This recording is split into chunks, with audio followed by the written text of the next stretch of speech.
Salut à tous les petits loups, c'est Métos de la chaîne Métos 3, catégorie Mes Passions. Nous voici aujourd'hui avec mon fils pour l'ouverture de la case numéro 16 du calendrier de l'Avent de Dragon Ball Z version Baby Pops. Donc comment ça va? Bah ça va. Donc content pour ouvrir la case numéro 16? Bah oui, comme toujours. Hein. Donc avant toute chose, je tenais à faire une petite publicité aujourd'hui pour une page Facebook. Comme ça, tous les jours, enfin sur toutes les cases, il y aura dans la vidéo une petite publicité pour une page Facebook. Et aujourd'hui, la petite publicité sera pour la page Facebook Nos Années Club Dorothée, qui compte actuellement 5398 abonnés. Donc cette page, comme tous les autres, vous permet de vous remémorer les souvenirs qu'il y a eu dans le Club Dorothée, les dessins animés, les séries. Vous pouvez partager avec les autres personnes plein de souvenirs, ce que vous avez aimé, ce qui vous manque, ce que vous avez envie de revoir, par exemple, sur des pages YouTube.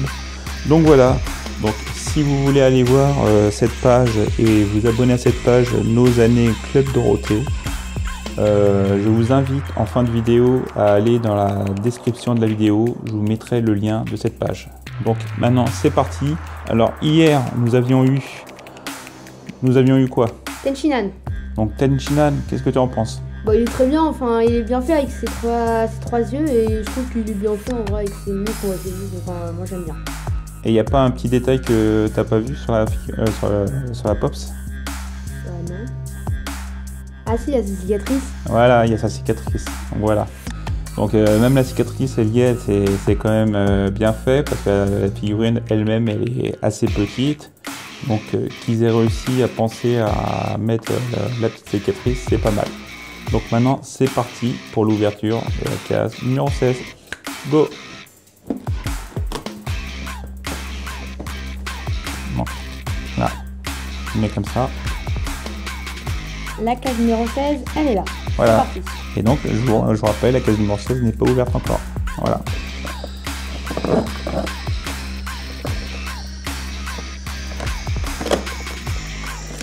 Un petit sachet vert. On se spoile pas. Non. Alors moi, je vous avoue, j'ai peur de savoir ce qu'il y a dans la... Alors attends. Je pense savoir ce qu'il y a dans la pochette, parce que le problème, c'est que ce matin, j'ai regardé un petit peu Internet. Comme ça pour regarder et j'ai vu une photo, ça m'a un petit peu spolié, donc même sans savoir ce que c'est, je sais ce que c'est. En tout cas, ce qui est sûr, c'est que c'est pas un doublon. C'est un personnage qu'on n'a jamais eu. Allez, vas-y, go. Allez, le personnage c'est Chaozu. Chaozu. Donc voilà. Donc Chaozu, c'est un personnage que nous n'avons pas eu. Donc Chaozu, c'est le compagnon, le fidèle compagnon de Tenchinan. Il ne se sépare jamais. Alors lui aussi fait partie de l'école des grues. Ils ont suivi le même enseignement et c'est là qu'ils se sont rencontrés. Et donc voilà, donc Chaozu il suit tout le temps Tenchinan. Et Chaozu, il a une particularité, donc c'est entre guillemets un guerrier qui n'est pas puissant du tout.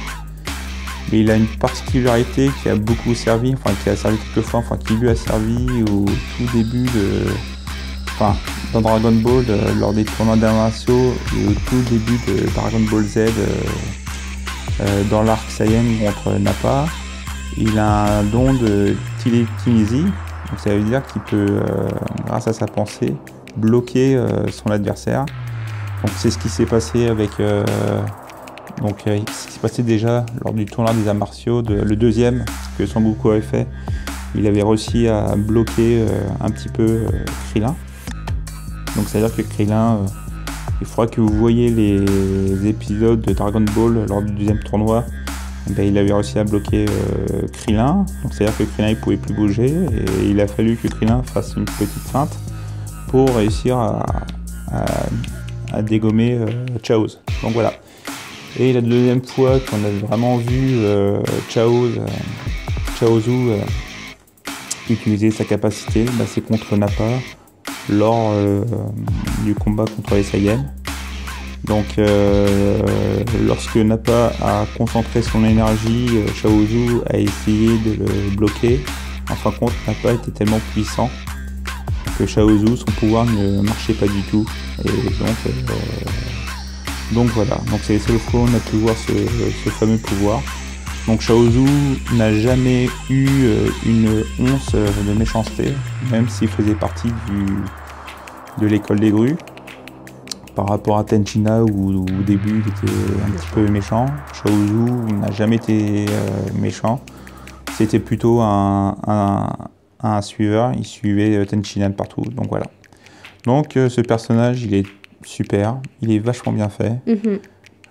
Qu'est-ce que t'en penses? Bon, il est très beau, enfin j'aime bien la position aussi, donc je le trouve très classe. Donc là la position, si vous voyez bien sa position, bah, c'est la position qu'il utilise en mettant les doigts comme ça. Comme ça. Il met ses doigts comme ça, justement c'est pour faire sa technique, pour paralyser les adversaires.